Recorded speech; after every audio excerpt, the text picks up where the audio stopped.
In de afgelopen jaren heeft Nederland tientallen miljoenen aan subsidies verstrekt aan Palestijnse hulporganisaties. Deze week werd er een rapport gepresenteerd in de Tweede Kamer over banden van een aantal van deze hulporganisaties met terroristische groeperingen of met Palestijnse organisaties die de vernietiging van Israël nastreven. Dit onderzoek werd gedaan door de organisatie NGO-Monitor, die onderzoekt hoe gelden worden besteed door de hulporganisaties. Ik sprak met Shaun Sacks, hoofdonderzoekers bij NGO-Monitor, die nu in Nederland is om het rapport te presenteren.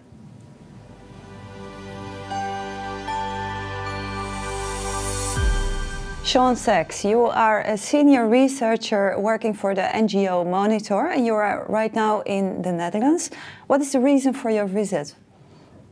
Well, I had the privilege of addressing the Foreign Affairs and Trade Committee from NGO-Monitor, an organization that monitors the funding and activities of NGOs in our region, particularly those that receive government funding.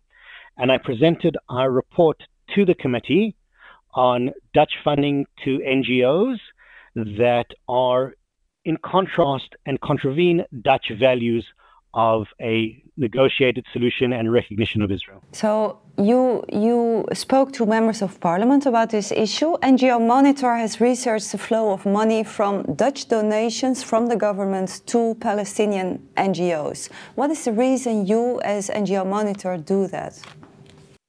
Well, the most important thing is it's part of the mandate that Professor Steinberg came up with, is to provide an alternate voice to the NGO industry that often seems to take an anti-Israel and political stance. And we provide critical information about their activities, their members, and their funding, with the idea that we encourage decision makers around the world to take a more critical view of these organizations. Because these organizations we're talking about, they are Palestinian NGOs. They are meant to help the Palestinian people living in the West Bank, in Gaza, and wherever they are. So what is wrong with these organizations? Well, let's be honest, it's more than just Palestinian organizations. We look at Palestinian organizations, we look at Israeli organizations, we look at international organizations, we look at organizations also based in the Netherlands. The trouble has always been that many of these organizations that claim to be human rights organizations are in fact political activists. They have significant political agendas. It can be anything from a particular view of Israel to hatred of the Jewish state, to a desire to have Israel as a Jewish state annihilated. And this is couched in the language of human rights. To organizations going back many years ago that promoted BDS, boycott, divestment, and sanctions, again, using the language of BDS, to organizations today that in some cases even justified and celebrated the murders committed on October 7th. Yeah, so these are organizations that you're talking about, not all of them, but many of the organizations, they are infested with hate against Israel, but still they get grants, they get funding from different governments, and in this specific case from the Dutch government. So what did you share with the members of parliament today? So I had the privilege to address the committee, and I shared with them a number of facts that we had discovered. The first being that there are a number of organizations funded by the Dutch government that reject Dutch foreign policy. I had mentioned the fact that the current Dutch government and its predecessors had all made Dutch policy towards Israel being a negotiated two-state solution. Now, we can argue about what does that mean. Issues like Jewish communities, settlements, Judea and Samaria, Jerusalem, all of those are still relevant. But the basic framework is a negotiated two-state solution. That means the recognition of Israel as the Jewish state. So do you have examples from organizations that are being funded by the Dutch government that you say that they actually do the opposite of what the Dutch government is promoting politically? Yes, in fact, I have a number of examples and I provided them to the government. For example, there's an organization called the Independent Commission for Human Rights. There's an organization called Al-Mazan. And there are many others that openly reject the idea of Israel as a Jewish state. They call Israel a Zionist entity, colonial entity. But what I was able to do, and this is the second part of my discussion with the committee, I showed them that in many instances, funding from the Netherlands is censored or hidden from the public. And that includes information that should be available on the Minister of Foreign Affairs website. I showed the parliamentarians almost live how information that should be available is removed from the website. We asked for freedom of information requests, as you call them, WOB. We received blank pages. And the third thing, this is the most important, I didn't come just to criticize. I have great admiration for the Dutch people and the parliamentary democracy, and I came with suggestions of how the situation can be improved, not only for Israelis, but for the entire region. So yesterday an article was published on the website of the Rights Forum, and the Rights Forum is a pro-Palestinian organization that is very active in the Netherlands, and they call your organization, NGO-Monitor, a slander factory, that you present a lot of so-called evidence with lack of proof, and that is damaging actually the NGOs that are working for the Palestinians. So my question to you is, they accuse you of being a slander factory, but can you share with me what are exactly your research methods? Well, it's very sad that an organization like the Rights Forum refuses to engage, and rather than look at the facts that we present and look at our research, they immediately call us slander. And apparently anybody who asks critical questions of the human rights community is apparently extreme right-wing. So I'll share with you how we get our information. It's quite simple. We look at the activities and the published activities and the statements of NGOs. And then we look at the funding that comes from the governments. In this case, the information I presented to the committee came from the Dutch government websites themselves, came from freedom of information requests that we presented to the Dutch government. There wasn't anything other than that. And the information about the NGOs that I presented were in documentation that the NGOs themselves publish, in some cases on their websites, on their social media cases, and many times it's letters that they send out. In fact, one of the examples I used of an organization that's appeared to celebrate October 7th was in a letter they sent to the United Nations, all publicly available. And if the Rights Forum wants to call me a slander factory, well, that's because I'm just republishing information that anybody should read. So is there also any indications that the NGOs that you are researching, that they're also involved or linked to terrorist organizations? We have looked significantly into terror affiliations. Now, in the Netherlands, that is particularly troubling because a number of years ago, a Dutch-funded organization in the Palestinian Authority, the organization was called the Union of Agricultural Workers Committee, the UAWC. They were receiving nearly 20 million euro from the Dutch government for agricultural projects. And it turned out that two members of this organization were involved in the murder of a young Israeli by the name of Rina Schnerb. Now, the Dutch government ran their own independent investigation, and they acknowledged that not only were these two men responsible for the murder, but nearly 20 other members of this organization that was receiving Dutch funding were openly connected to the Popular Front for the Liberation of Palestine, a terrorist organization designated by the European Union. So this information, again, exists. It is very troubling. And the Israeli government has also put out their own report on 6 other NGOs that are also, apparently, according to the Israeli government, terror-affiliated. This is one example of an organization that has affiliation with a terrorist organization, in this case PFLP. Is this a widespread problem among the NGOs? So, like I said, the Israeli government has found at least 6 other examples that are in the public sphere. We have found a number of other connections, but to say that these organizations themselves are terrorist organizations, that is on a government level. And one of the things I mentioned to the committee, there should be more collaboration when we're dealing with large amounts of government funding between security security authorities, both in Israel and the Netherlands. A few months ago, we heard in the news that 9 staff members at the UN Agency for the Palestinian Refugees, the UNRWA, had been involved in the October 7th Hamas-led attack on Israel. That's what the United Nations says. And all 9 of them were fired.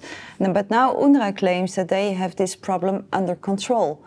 Would you also say the same for the other organizations? As soon as they fire people who are tied or linked to terror organization, then the organizations are fine? No, not at all. UNRWA is just one problem, that there are many organizations looking into it. We look at the NGOs, but the way you brought it up is very important. Before October 7th, in order for any organization to function in Gaza, whether they were an NGO, a human rights organization, or a medical organization, they had to have some type of connection with the Hamas authorities. They knew Hamas was smuggling weapons. They knew Hamas was digging tunnels. So that means even the organization with the best of intentions must have had some connection to Hamas authorities. And going forward, when we know there's going to be massive amounts of aid going to Gaza in the future, what is going to happen to the oversight that should be there? And we saw just this week where dozens of UN trucks that were bringing aid to the Palestinians were hijacked. And according to the United Nations, they were hijacked by armed men and they refused to say who they were. So this problem persists, and the United Nations is not doing anything about it. And the NGOs themselves, unfortunately, are not either. Yeah, you mentioned that the Dutch funding that is given to the Palestinian organization, it is published on a website, and the site's name is nlontwikkelingshulp.nl. That's where you see all the organizations. But what is wrong with the transparency on this website? Can you elaborate a little on that? Absolutely. So that is one of the major presentations I made to the committee. When you look, the website itself used to be very good. You could go to a particular project, you could search project areas, you could search who are the recipients of the funding. But now, when you go to the projects in the Palestinian territories, as it is called on the website, the projects have very vague names like Project in Ramallah, Project in Palestinian areas. And we look at who's receiving the funding. The website, in some cases, projects that are worth millions of euro, says local NGO, Palestinian NGO, donor-based NGO. In some cases, the recipients are the United Nations. Now, the United Nations doesn't get this money. The United Nations passes this money on to NGOs. And when we look at the documentation that's supposed to be presented on the website, it links us back to blank pages. So what is the reason that the transparency is so bad? Do they give a reason for that? Well, the answer we received in one instance with regards to a freedom of information request was that they are worried about the security and safety of the people who work at these organizations. Now, I appreciate that, but we're not asking for names. We're asking for the names of organizations. And particularly in the case of the Netherlands, where Dutch government funding went to an organization and they admitted that 2 people in this organization were responsible for the murder of an Israeli in a terrorist attack. The Dutch government, in my opinion, has an obligation to make the funding recipients public. So what was the reaction of the members of parliament when you told them all of this this week? Well, in the committee meeting and in meetings I had previously with members over the last few days, every single one of them was shocked at the lack of transparency. Because, as I'd mentioned in the committee, and I think as everyone listening knows, the Netherlands maintains a commitment to human rights. And at the forefront of human rights is transparency. And the Netherlands should be an example for the world to follow with regards to transparency and openness. And unfortunately, it is not only is it an example unfortunately, it's not an example, it's an example of what not to do. So my final question to you, because in your reports that you also gave to the members of parliament this week, you talk about the de-radicalization of the Palestinian society, and you gave some recommendations how to achieve that. Can you summarize what kind of recommendation you gave? Yes, absolutely. So first and foremost, there needs to be transparency across the board. That means who is getting money via the Dutch government, who is getting money even second, third, and indirect tiers. That is the most important thing. After that, the Dutch government needs to ensure that its policies are being maintained. So the Dutch government supports a negotiated two-state solution. That means every recipient of Dutch government funding, wherever they are, needs to adhere to the fact that they acknowledge the existence of Israel.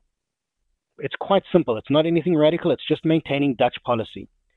Another example that we provided is to ensure there are no terror ties to anybody receiving Dutch funding. And again, this is not something very radical. It could be put in contract that the Netherlands is part of the European Union. There is a designated terror list that the European Union has published that includes Hamas, PFLP, Islamic Jihad, and others. Anyone receiving Dutch funding needs to sign that they have no affiliation or members that are part of these terrorist organizations. It's a very simple thing to do, and I hope that the committee and the members of parliament will follow through on this. Yeah, because you are appealing to them to get more control, more grip on the funding that they give. But is this also going to help to de-radicalize the Palestinian society, or is it just more control? Well, I think both of those things come together. The most important thing that we want to achieve is a peaceful solution. And by preventing radical elements from receiving money, we are heading in the right direction. Shaun Sacks from NGO-Monitor, thank you very much for this interview. Thank you very much for having me.